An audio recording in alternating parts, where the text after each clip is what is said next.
Former Progressive Liberal Party Cabinet Minister Shane Gibson made his first appearance in the Supreme Court today in connection with his bribery and extortion case. Fern Carey was in court for the proceedings.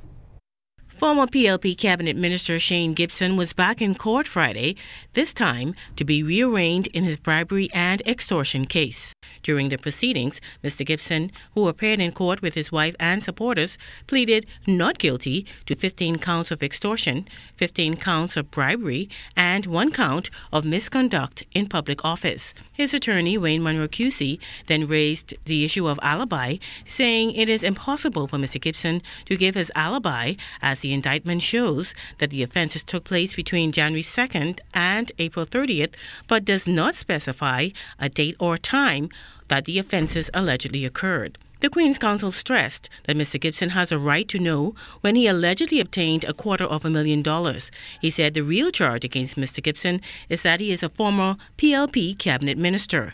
Mr. Monroe then made an application for the notice of alibi to be suspended until the Crown can particularize the offenses. Crown Prosecutor Terry Archer initially agreed, but then appeared to change his mind, prompting some intense back and forth between him and Mr. Monroe.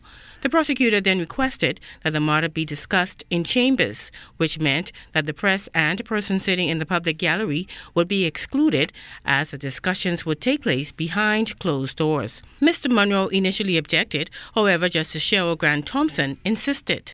Now, in the end, the court ruled that the notice of alibi will be suspended for 21 days and that any position taken by both sides will be discussed before the trial judge. That will be Senior Justice Stephen Isaacs when Mr. Gibson returns on November 3rd.